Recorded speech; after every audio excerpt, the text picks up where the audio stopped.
A little bit about my journey to lawyer wellness. How did I go from an anxiety riddled litigator to a mindful mediator? It was a long journey, and I encourage any of you who are at any point on it to stick with it and keep putting one foot in front of the other. It was a circuitous journey for me, and it's not done, right? One of the things we'll talk about in a few minutes is how do we define lawyer well-being? And one of the previews, the hint to that definition is that it's a continuous process. And so I really don't think that there's a destination that we ever arrive to. It's a continual journey that we're on. And a big piece of my journey happened to be heavily influenced by yoga and my yoga training. That is not to say that it needs to be for you, but yoga, the physical practice, as well as the breathing and mindfulness piece, were critically important for me. And so I will talk to that experience today, and particularly the mindfulness and breathing piece of it. One, because that's accessible to everybody, no matter whether you have aches or pains or limitations within your physical practice. You can always do the breathing and the headspace mindfulness piece of the practice. That really is transformative. So I'm going to speak to that. But I think one of the main points that I want to say is, particularly when we are educated as lawyers, we come to the law probably prone to being analytical, and then that's further exacerbated by our training and our experience in the law. And so I didn't realize until I went through yoga teacher training that I was incredibly disembodied. And what I mean by that is I was literally in my head and disconnected from about the chin down. Because we are so cerebral and so analytical, we have to be mindful and intentional about connecting with the rest of our body, not the least of which is our lungs and diaphragm that's responsible for our breathing. So we'll talk a lot about breathing and how it can actually be the antidote to some of the monkey mind that we have going on when we're in our analytical mind that drives some of the anxiety and stress that we feel in the practice of law. So that's just a little preview. I am going to check the chat because I see a lot of great things coming in on the chat. Interesting. I hadn't even thought about clients seem more demanding this time of year. Some of that may be driven by the fact that there are year-end tax consequences to things, business consequences for a year end, and some of it may simply be just this psychological thing that there's a natural conclusion on 12/31 and a natural beginning of a new thing on 1/1. And so maybe people want to conclude things or wrap them up. So that's a great call out, that in addition to talking about this time of year being tough with the less light in the day and just the holiday hustle and bustle, that there's extra strains in terms of client demands. All right.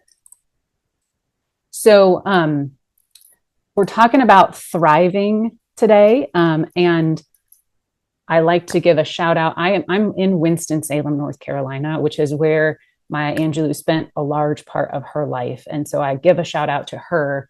And this is a great quote that she said, "My mission in life is not merely to survive, but to thrive, and to do so with some passion, some compassion, some humor, and some style."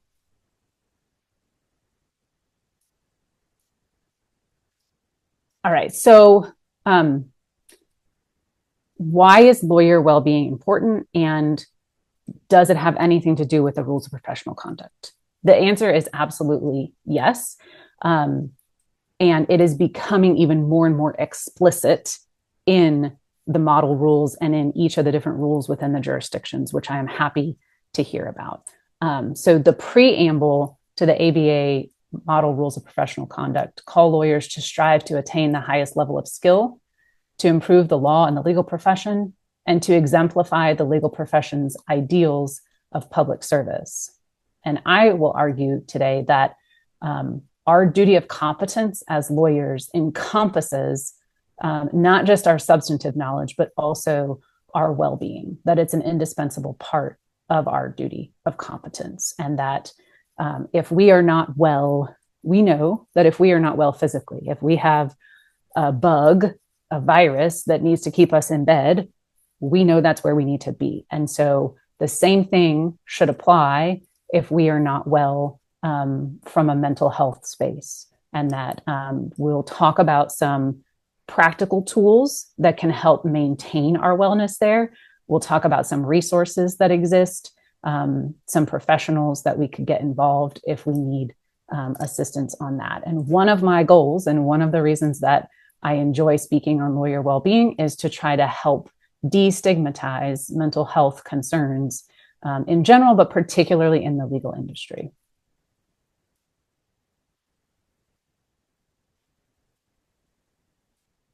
All right, so let's start where a lot of good lawyers start, which is defining terms. We like to define our terms. And so let's start with defining lawyer well-being. This definition comes from an ABA task force definition. I'll talk more about that task force later in the presentation, and a link to the task force's report is included in the PowerPoint as well. But the ABA's National Task Force on Lawyer Wellbeing defines lawyer wellbeing as a continuous process in which lawyers strive for thriving in each dimension of their lives. So a few things about this definition. I previewed to you earlier that it's a continuous process, right? It's not a one and done. And it's multidimensional. And so I love that this definition looks at the multidimensionality of well-being, because we are multidimensional people. We are not just single dimensional people. And so as much as our occupations can often consume our lives, we are more than just our occupation. And so the task force looked at this definition of encompassing not just our occupational interests, but our intellectual interests, spiritual interests, physical interests, social, and emotional, and all of these different dimensions in our lives, and looking at striving for thriving in each of them. And so I invite you to pause for a minute and just sort of take an inventory within yourself. If these are nice little round circles on the screen, I kind of like to think of them as balls. And if I were juggling balls, which one for you right now feels like it's in the best shape? And then conversely, which one for you right now feels like it's about to drop and maybe needs the most attention? Just think on that for a minute.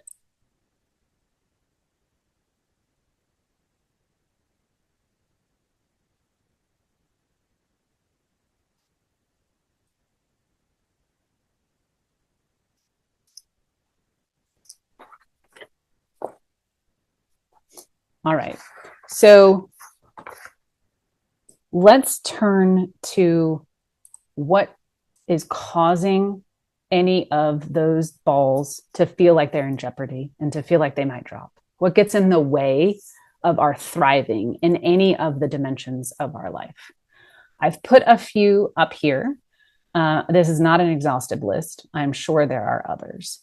But I've listed change, technology and innovation, substance abuse, depression, anxiety. We'll talk more about that in a minute. The fast pace of our industry, 24/7, always on culture, the seeming need to do more in less time, sleep difficulties or sleep deprivation, increased competition, and finances. So thinking about what gets in the way of our thriving, let's pause here and put our first polling question up, and just sort of take an inventory of how everyone is feeling in terms of their current stress level. 1 is I'm not stressed at all, and 10 is I am super duper stressed out. So let's just take, this is anonymous. I won't be able to see who has rated each, but we'll be able to tell based on the responses where people are falling. So just take a minute to let us know on a scale of 1 to 10, 1 being not stressed at all, 10 being super stressed. How do you rate your current stress level? All right. So we do have several of you that are on the less than 4 or less stress level. And then we've got a large portion in the 5 to 8, and then about 13% in the 9 to 10 stress level. So pretty good smattering. Maybe I should have done a scale of 1 to 5 instead of giving you as many options as 1 to 10. But thank you. Thank you for sharing that. Thanks for the chuckles in the chat that after reading the list, you feel more stressed. We're going to remedy that. We're going to come up with tangible tools that will help you feel less stressed. Oh, good additions. That was the next question was going to be, what would you add to the list of what gets in the way? Children's responsibilities, including concert, shopping, class parties. Thank you. I will do a better scale next time. 1 to 7 gets the best results. Did not know that. I would have done 1 to 5, but thank you for sharing that. All right. So let's put the second poll up, which is what contributes most to your stress level. So y'all just responded with your current stress level, and I didn't leave a comprehensive list here, obviously, but of these 5 choices, if you could just pick one thing that contributes the most to your current stress level, which one would you pick? All right, so 29% for workload, 24% for the 24/7 culture of feeling constantly on, followed by 21% say finances are contributing to their current stress level. And then 17% family and relationships. So thank you for participating in the polling questions. All right, so we've defined well-being. We've talked about what gets in the way. Now let's turn to understanding how our brains work and a little bit about why they work the way that they do. And the reason that I find this so fascinating is that it really, for me, when I learned more about the role of evolutionary biology at play, it sort of felt like a key unlocking something for me. Probably because I am so analytical and cerebral, understanding how my brain worked from a neuroscience perspective helped me have a context for what I was experiencing, particularly around stress and anxiety. I was fortunate to not really feel a lot of anxiety until I went to law school-ish. And so I felt like I was broken, that there was something wrong with me because I hadn't really experienced it, or at least not to that degree, prior to that point in my life. And so I didn't know what to do. I thought something was wrong with me. Nobody was talking about it. And so I did what I thought was right, which was beat myself up about it and not talk to anybody about it. And then I started reading and learning, particularly with some of my yoga teacher training, understanding how my brain worked, and at least some of the reasons why I was feeling the way that I was feeling. And so I'm sure most of you have heard about the fight or flight response. It is now evolved, and the research and the psychology is evolving to include not only fight and flight, but also fawn and freeze. But the idea being that there are multiple parts of your brain, and the prefrontal cortex is the part that is responsible for our higher level thinking, our problem solving, our decision making, our executive functioning, our memory. That's the part of our brain that as lawyers, we need to be in the front seat, behind the wheel, driving the car. the older, from an evolutionary perspective, part of our brain that's closest to our stem cell at the base of our skull is called the amygdala. And that is the part of our brain that is responsible for keeping us alive. And so when we perceive a threat, no matter what that is, our eyes and our senses perceive it as a threat. It may not actually be a threat, but we perceive it as a threat. The brain processes that threat. The amygdala hijacks the prefrontal cortex. And so I like to think about it as the amygdala was in the back seat and it's jumped over into the driver's seat, taken control of the wheel away from the prefrontal cortex, and it is now driving the car. So our cortisol and adrenaline levels spike because our body is trying to survive and stay safe in that moment of threat. And then the physical effects include our heart rate spikes. We may shake, our hands or our body may shake. We may get tunnel vision, dry mouth. We don't need digestion when we are fleeing from an imminent threat. So everything focuses in on keeping us alive in that exact moment. And so this is biologically normal. So when I thought that I was abnormal and something was wrong with me, it was very helpful for me to learn that this is absolutely biologically normal, that our brains are hardwired to and have successfully kept us alive for generation after generation after generation through this fight or flight response.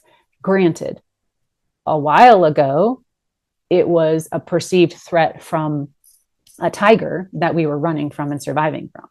And now, granted, many of our threats are misperceptions because perhaps I misread the tone of an email. Everybody knows there's not actually tone in an email. And so it's possible that I have misread it and misperceived it, but it could still be a threat that I perceive. And then my body does what it does to a perceived threat to respond and keep me alive. And so this was very helpful for me to understand, particularly as a litigator. And I know you're not all litigators, but particularly as a litigator, when I was literally in a fight, that my racing heart and my flushed skin was part of a normal physiological response to a perceived threat.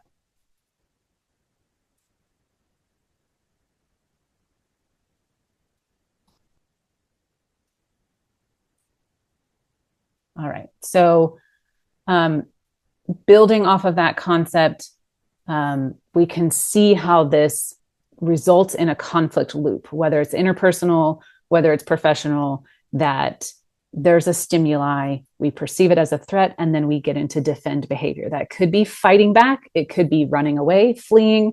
It could be freezing and just shutting down. And then the latest one is fawning, which is basically tend and befriend. So you kind of befriend the person, although it's not really with, it's a way to keep you safe. It's not really because you want to actually befriend them. But then oftentimes my defend behavior becomes the stimuli for the other person and they perceive that as a threat. And then we get in this conflict loop. And so how do we break it? And how do we deal with the fact that this is going on? Like I said, I think it's helpful just to know intellectually and cerebrally that it is going on. But one of the antidotes is to take a mindful pause. So we want to try to break this cycle and elongate the gap between the stimuli and the response, either the defend behavior, the fight or flee, right? So that we are choosing our response instead of the knee-jerk reaction that we're just in the passenger seat and letting the amygdala drive, right? And so that's easier said than done. But we'll talk about mindfulness practices and breathing techniques that will help elongate that gap between the stimuli and the response so that we can choose our response instead of just being at the effect of neurobiology. Okay. The other thing to note here for yourself as well as for others is that once we are triggered, once the cortisol and adrenaline levels spike, the science is currently saying that it can take about 20 minutes for the prefrontal cortex to come back into the driver's seat. And so that's just something to be cognizant of. I know we don't want 0.4 of our time to be wasted waiting for our prefrontal cortex to come back online, or somebody else's, but it's something to be cognizant of, that it could take up to 20 minutes to get back into the place that you need to be in order to really do your job well. I will suggest that regularly practicing some of the tools that we talk about, whether they're mindfulness and breathing, whether they're exercising, whatever the practices might be for you, if you practice them regularly, I do believe, I don't have any science to back it, but anecdotally from myself, I believe that shortens the time, that 20 minutes, for the prefrontal cortex to come back into control.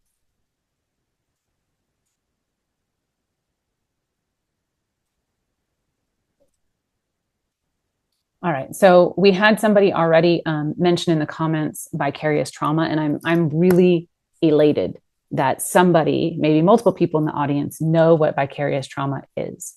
Not that long ago, I had a lawyer colleague call me and start talking to me about not understanding why. He shared that he had a particular case and it was really weighing on him, and he's had lots of tough cases, so he doesn't understand why this one in particular was really weighing on him. And I said, well, have you heard about vicarious trauma? And maybe you want to go talk to somebody about vicarious trauma. And so we talked a little bit about what is vicarious trauma. It's the response to an accumulation of the exposure to the pain of others.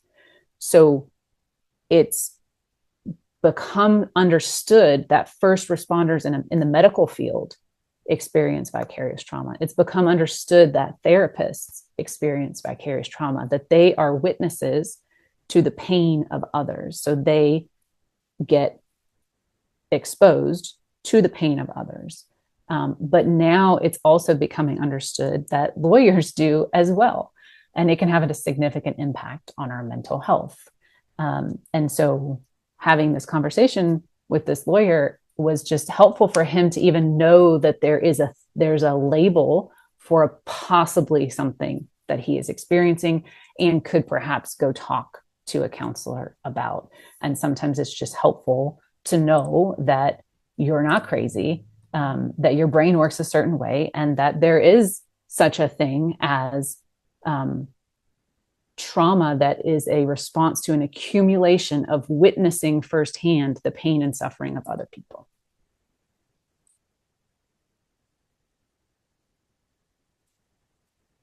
So a little bit more about vicarious trauma.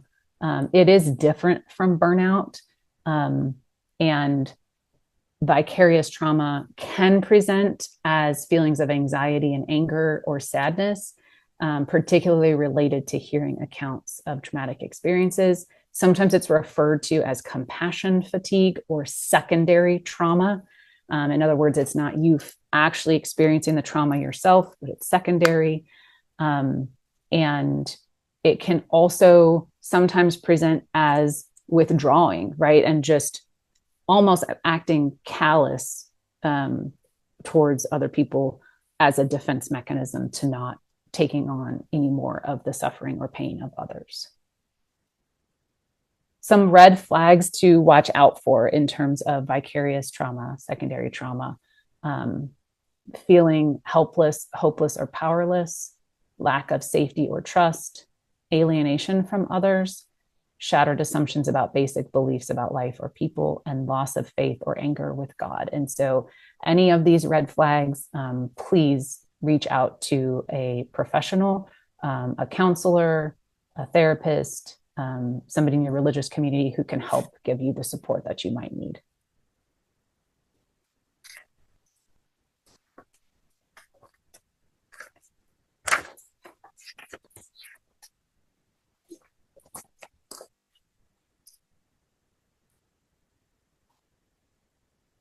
All right, so I mentioned the ABA's report.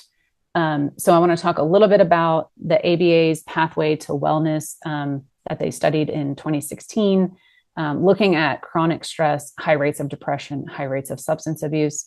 And then we've got, of course, the Harvard Business Review also sharing that lawyers are among the loneliest professionals.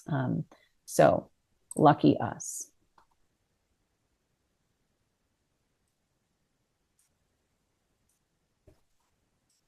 All right. So the ABA report, at the time, it was a landmark study. It is now several years old, and it is pre-pandemic information. And so I don't know if there is an effort to update this. I sure hope that there is.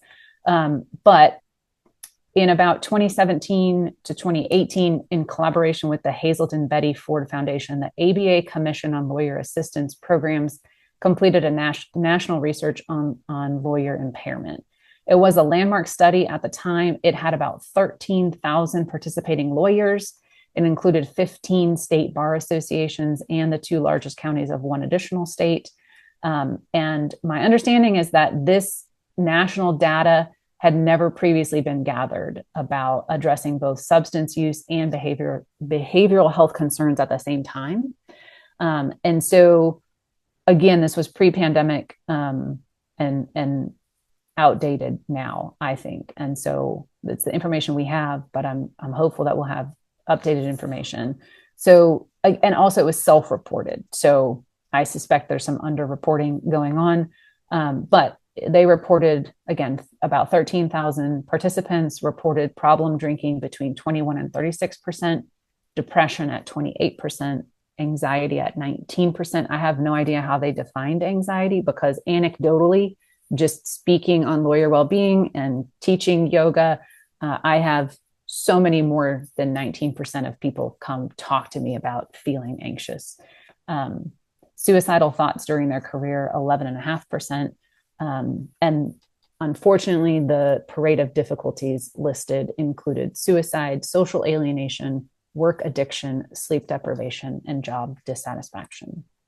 And so the task force gained some national attention and had a call to action. And they said, we're at a crossroads. In order to maintain public confidence in the profession, to meet the need for innovation in how we deliver legal services, to increase access to justice and reduce the level of toxicity that has allowed mental health and substance use disorders to fester among our colleagues, we have to act now. And change is going to require a wide-eyed and candid assessment of our member state of being, accompanied by courageous commitment to re-envisioning what it means to live the life of a lawyer. And so the task force has some recommendations. The one I'm focused on, right? So it's a process of identifying the stakeholders, eliminating the stigma, emphasizing that well-being is an indispensable part of a lawyer's duty of competence, educating all the different stakeholders, from law school to lawyers in practice to judges, et cetera, and then taking small incremental steps to change how law is practiced and how lawyers are regulated. And the point I want to emphasize here is the small incremental steps.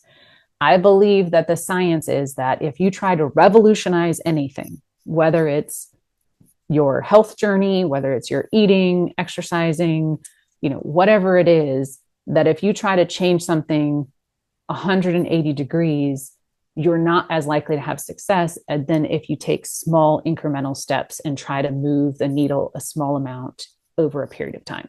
So I want to talk about some of these small incremental things that we can do, that we can incorporate into our practices now. Along those lines, I want to talk about this thing called resilience. And so resilience is basically the ability to bounce back. It's how do we deal with adversity? How do we manage stress and bounce back? Like if you think of a tennis ball, just bouncing the ball and it bounces back. So how do we build resilience? And this comes from a lawyer who speaks and trains on wellness a lot, named Paula Davis Lack. And we'll talk a little bit about some of how we're going to build resilience, but why should we do it? How's it going to help us? It's going to decrease stress, anxiety, and depression, increase our adaptability to challenges, increase our performance in our engagement, less worst case scenario thinking, gives us the ability to reframe challenges quickly, and it increases our collaboration and creativity. So I want to talk about three practical ways that we can build resilience. The first is connecting with others. The second is prioritizing self-care. And the third is focusing on the positive, or thinking about sort of gratitude, however you want to characterize that. So, we saw the Harvard Business Review say that we're a lonely profession.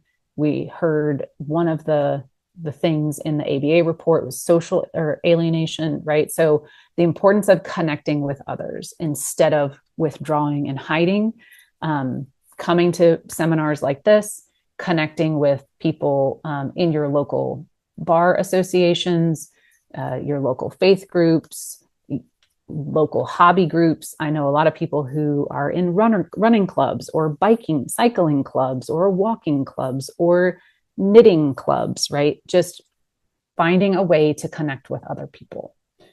And then prioritizing self-care. So how do we prioritize self-care? It's not always easy. I have this, what I think is a slightly comical because it's sad quote from an anonymous Alabama lawyer. I honestly don't have a strategy. My goal is simply to make it to bed every night, and typing this makes me think this is something I should probably address. So here are some of my suggestions for how to prioritize self-care. I'm sure that I invite you to put in the chat additional ones. This is not an exhaustive list, but for me, it has helped to schedule time on my calendar. I would never schedule a client matter and then not show up for it or not prepare for it. And so if I think of myself as just an important client, as all those that I serve, and schedule time for going to my cycle class that I like or going to my yoga class, that helps me make sure that that appointment stays. Engaging in physical movement helps. One of the things that I learned in yoga is that because I was so disembodied and I was in my head all the time, physically moving helped me disperse some of that anxious energy, helped me bring some of it down into my body and move it through my body. Rest is really important. It is not infrequent that I speak on lawyer well-being and I have somebody come up to me after, obviously, when we're not in a webinar setting, when we're in real life, or when there's a way that they can reach out to me. And I regularly have people talk to me about sleep trouble or insomnia. I am not an expert on that, but I would suggest that if you have struggles along those lines, that you Google sleep hygiene. There are particular habits that you can and should be doing as you're leading up to the couple of hours before going to bed that can help prepare your body to get good rest. And there are also interesting YouTube videos that will help sort of like give you guided meditation for sleep. Setting boundaries is another really important one that I struggled with. I mean, I can set them, but holding them is hard, right? And so figuring out ways that you can set and maintain boundaries. We'll talk more about mindfulness. The other two on here were more learned skills for me. I'm not somebody who naturally has a lot of fun or play in my life, but adding humor and fun or play, particularly as my young children have illuminated the importance of that for me, has really helped me prioritize self-care. So let me glance at the chat and see the other great additions that you all have added.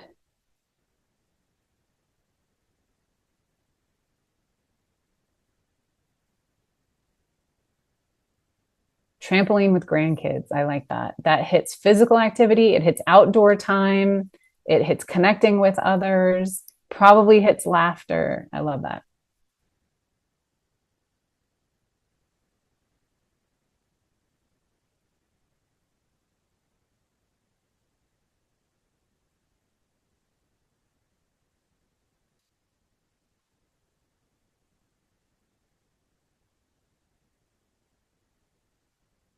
All right. If somebody has raised your hand, I don't think I can call on you. So if you could put your question in the Q&A,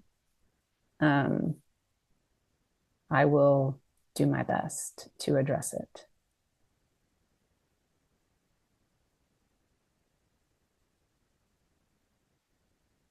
Yeah, music is a good addition.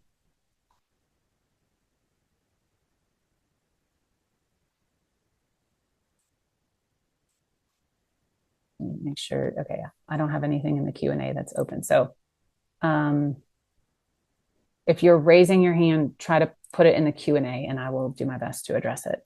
And I do want to dive more into mindfulness because it's a personal favorite of mine. And it's a personal favorite, not only because I'm trained as a yoga teacher, but because it really has helped revolutionize my approach to the practice of law. And so there may be some confusion about what is mindfulness. It is the practice of paying attention.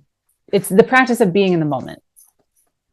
And that's really hard to do because these big juicy brains of ours just keep churning and thinking and going a million miles a minute, and they look backwards and they look forwards, and it's hard to just be here now. But mindfulness is the practice, and it is a practice, and I doubt I will ever arrive, right? It is a practice of being in the present moment, paying attention to what's happening now, what you're experiencing now. And it's also a practice of observing without judging, which is almost as hard for lawyers to do as being in the present moment. Maybe it's even harder because our training is all about right, wrong, good, bad, violate, not violate, right? So it's very different from what we are asked to do in our profession, but it's really important to give our brain a break from what we're doing and to help us stay in that prefrontal cortex, stay out of the less evolved amygdala hijack, which also the amygdala is referred to as the reptilian brain. So let's stay in that prefrontal cortex. What are some of the benefits of mindfulness? I also refer to mindfulness as self-regulation sometimes because it helps you regulate. It reduces the cortisol. So remember, when we get into fight or flight, our cortisol level spikes. Mindfulness, they have studied, they being doctors and scientists, not me, have studied our brains under fMRI. So under MRI imaging of the brain, they can tell which parts of the brain are doing what activity when the human is being mindful and doing the mindfulness breathing. And so they can also see that our cortisol levels actually go down. So that is the direct antidote to the fight or flight response of the cortisol levels going up. Mindfulness and breathing help bring the cortisol levels down, help us maintain a sense of calm, improve our focus and memory, awaken deeper creativity, allow for new insights, and they help us communicate effectively under stress. So these are all critical competencies of an effective lawyer, in my opinion. And side effect, they may also make you more effective at your other relationships that don't have anything to do with the practice of law.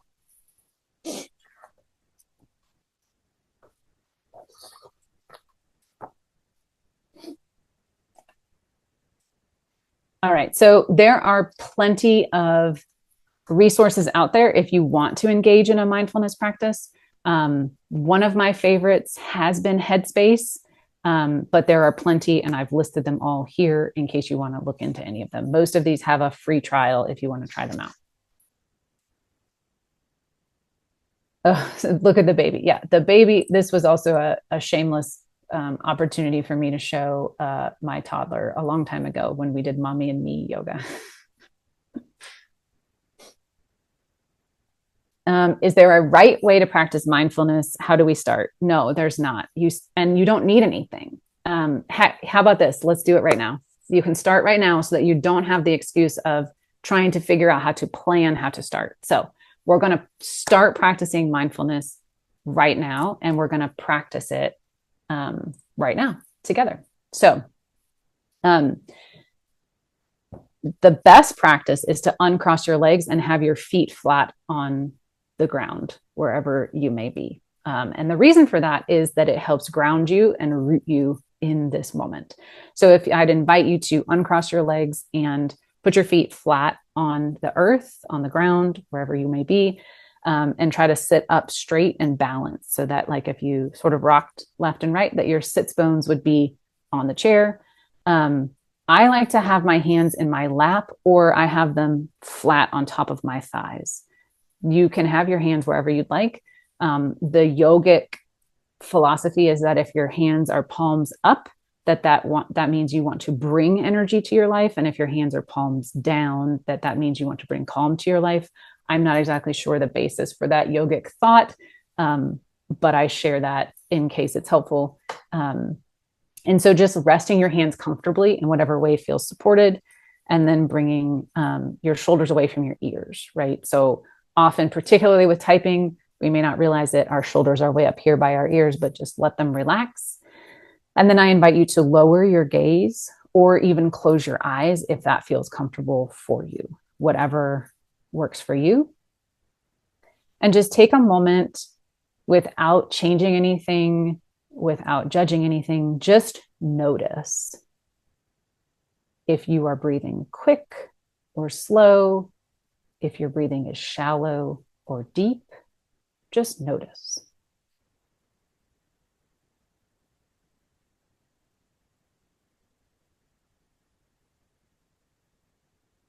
And then we will take a breath in through the nose.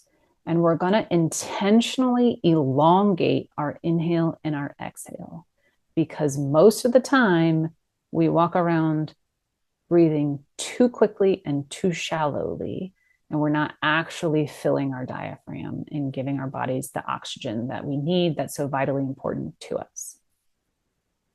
So closing the mouth, breathing in through the nose, we'll take a deep inhale. So inhale through the nose, inhale, inhale, inhale. Really think of filling the belly and the diaphragm like you're filling a balloon. Hold it at the top for just a moment. And then open the mouth, exhale through the mouth, exhale, exhale, exhale. Elongate that exhale, really push all the stale old air out. And then close the mouth, bring it back up through the nose. Inhale, inhale, inhale, opening the chest, expanding the lungs, holding at the top. And then exhale through the mouth, exhale, exhale, exhale, extending the exhale. And then we'll take 2 more rounds of breath. So we'll inhale through the nose, inhale, inhale, inhale, inhale, holding at the top, opening the mouth, exhale, exhale, exhale, exhale, holding at the bottom. And then last round, inhale through the nose, inhale, inhale, filling the lungs, filling the belly, expanding the chest, holding at the top. And then open the mouth, exhale, exhale, exhale, exhale. Push all the stale air out. And then just taking a few more rounds of breath on your own pace and your own time.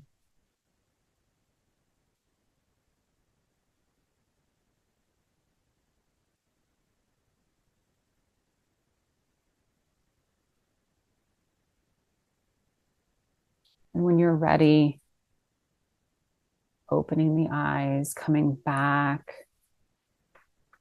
to this moment in space and time, and just noticing if there was any difference in how you feel in that very short exercise.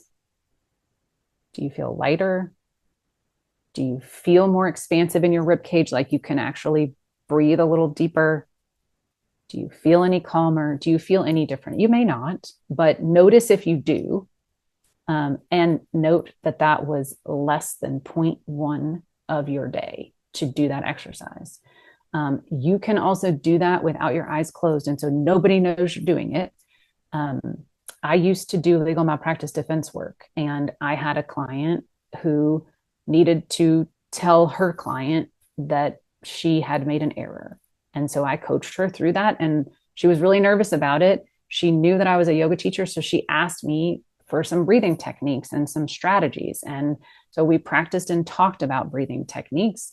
And we also talked about another grounding technique, which is, where are my hands? Because I often, and my clients would often be in the past tense or in the future, worrying about something that's not right now. And to help bring myself and them into the present moment, I would focus on, where are my hands? And so I suggested to her, and she told me afterwards it worked really well, that when she was meeting with her client, that she had her hands on the table and she was focusing on her hands. And she was sort of like gripping the table to feel the stability of the table, doing her breathing exercises and focusing on her hands. And also, for those of you who have never practiced mindfulness, you have now started a mindfulness practice. So you don't have the excuse that you don't know how to do it, or that you haven't started it, or that you're going to plan to start it and you're going to spend all your energy planning on it. And then the next best thing to do is practice just less than 0.1, a minute. Set a timer for 30 seconds. I don't care, but just do it as often as you can. It doesn't have to be daily. If you miss a day, it's no big deal. I do believe that some of these mindfulness apps and resources will try to get you in the habit of doing it daily. So those are some of my suggestions for answering the mindfulness piece.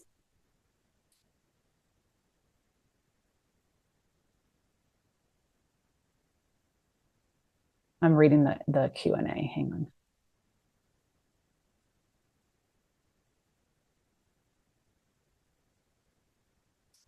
on. All right. So this is a big, juicy question. And I think I would start by the question is, what mindfulness and workplace practices would you recommend to a new attorney who wants to prove themselves and impress partners, but also feels overwhelmed with their workload, especially when partners do not respect regular working hours? How can you toe the line between the grind and setting healthy boundaries to preserve your mental health early in your career? So first, good job for asking the question and being attentive to this early in your career. Early in my career, I was not even attentive to this. I was like, hadn't even thought about this. So good job for that. Know that it's a process. It's going to take time. Recognize that you can only control yourself. You can influence other people, but you cannot control other people. And so also on the boundaries and the working hours, you will train people to treat you the way you let them treat you. And so if you're responding to emails at 10 o'clock at night, then you're setting an expectation that you respond to emails at 10 o'clock at night.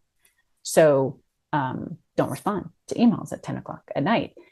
It is possible. You could also check for understanding with your partners. It is possible that when they send you an email at 9 p.m., it's because it's on their mind and they want to get it off their mind and onto your to-do list, but they're not expecting you to actually look at it till the next morning. So check for understanding. Is that their expectation or not? And I know we need to wrap up in a minute, but let me move to, I do want to talk about gratitude, focusing on the positive, because the science is that the more that we focus on the positive, the better we are going to feel. So you can do a gratitude journal. There's an app for that. I actually don't like doing gratitude journals on my app because I have too much on my phone. So I would rather do it good old fashioned paper. You could also just do it orally, like with your family. If you have dinner and you share 1 or 2 or 3 things that you're each grateful for that day as a way to connect with each other and also build on the positive. And then I want to talk about resources. In North Carolina, we have a Bar Cares program. I am confident that there are other programs in other jurisdictions. I'm just not as familiar with them. But there are resources out there that offer confidential, sometimes free or low-cost counseling services. They can help with personal issues. They can help with family issues, work issues. And then in North Carolina, there are some other communities. I know that there are professional malpractice carriers, there are religious communities, there are nonprofit organizations, and then there are bar association organizations that can help be a resource. This is the well-being toolkit that came out of the ABA's National Task Force on Well-being. It is in your materials, so you can link to it. And then I have a few citations. This is my contact information. If I can ever be of assistance to you, the main takeaways that I want to leave you with are that you are not alone. There are resources out there to help support you. And we are all in this together to try to continue to improve the profession in terms of well-being for ourselves and then also for the benefit of those that we serve.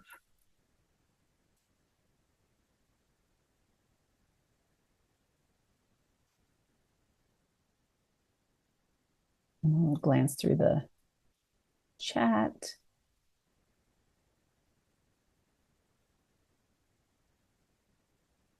Yeah, solitude and silence help a lot. I noticed that particularly, I was feeling particularly stressed in the pandemic. I had very little children on top of juggling everything else, and suddenly no childcare or support. And I noticed just that I needed to have silence in the car. So if I happen to be in the car by myself, I didn't have the radio or music. I love music, but for car rides where it was just me in the car, I really needed just silence. And so giving myself permission that it's okay to turn the radio off was this novel concept, but actually helped serve me really well.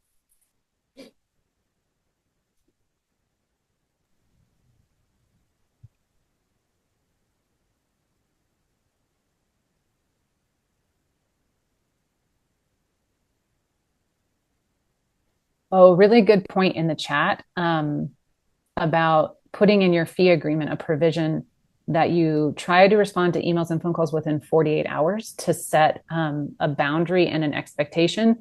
I also had somebody share when I gave a similar presentation, just to even one up this, that if in their fee agreement, in their expectations with their clients, that if the client reaches out to the lawyer after hours or on the weekends, that they charge a higher rate. I'm not suggesting that that's a good idea, but I thought it was an interesting point to try to set that boundary and that expectation. And then someone else shared the 5-minute journal for gratitude. I hadn't heard about that one, but it sounds interesting. Yeah, petting your dog, walking your dog. Yeah, don't underestimate the value of pets.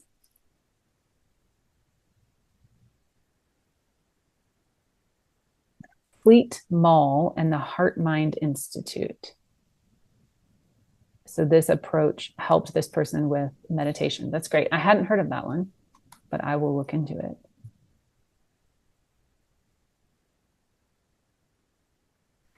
All right. So one question, do you find that guided meditation or regular meditation is better, or what would make you choose one or the other? This is a totally personal preference. I needed guided meditation early on. I still often need guided meditation because without it, I feel like I wander. So for me, I like a guided meditation in large part because it gives me some structure and it gives me something to stay focused on, so that my mind doesn't wander as much. But just noticing when your mind does wander is mindfulness, because then you're noticing, you're in the moment and you're noticing that your mind is wandering, right?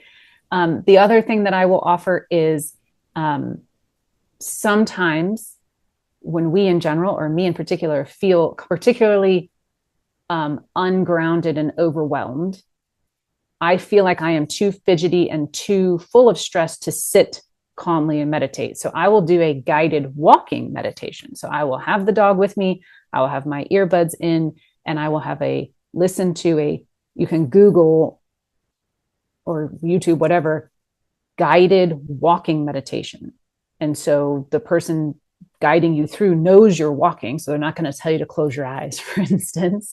And it's a way to move my body in a mindful and intentional way while listening to the guided prompts. Often I find, maybe it's just the ones I have found, that they are related to observing and noticing in nature, like what's around you, and observing and noticing your like you're feeling your feet on the concrete. So it helps you be mindful, but while you're physically moving, which sometimes we need the outlet of both.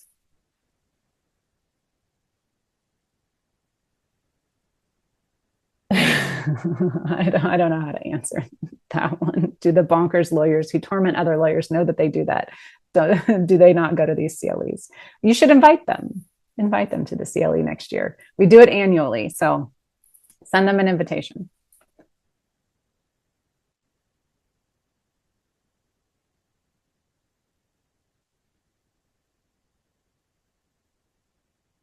Yes, exercise of any sort can do wonders.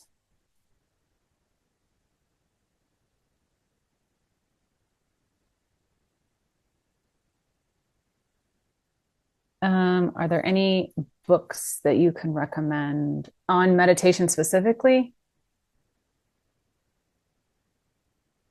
Um, I don't know. Yeah, meditation. I don't actually love reading about meditation because really you just need to do it and start practicing it. So for a beginner, I would recommend Headspace, the Headspace app. There's a free trial, at least there used to be. Try the free trial on Headspace app and set a reminder. I think it can help set a reminder where it will automatically notify you that, hey, it's time to meditate. Try that. And then generally the book from a yoga / mindfulness perspective that I like the best is called The Yamas and the Niyamas. Let me see if I can put that.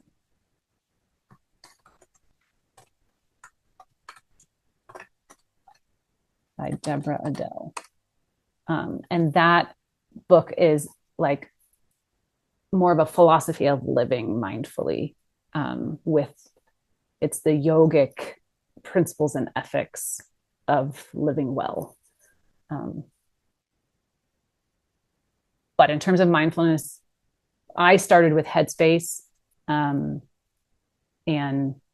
I think you can change the voice on it. I happen to like I think it was a British accent at the time, but I think you can change the voice if you want a different timbre or sound of the voice that's guiding you in the meditation. But also, the thing that I liked about Headspace was there were also little informative videos. So very short little clips that would teach you about your brain or teach you about mindfulness.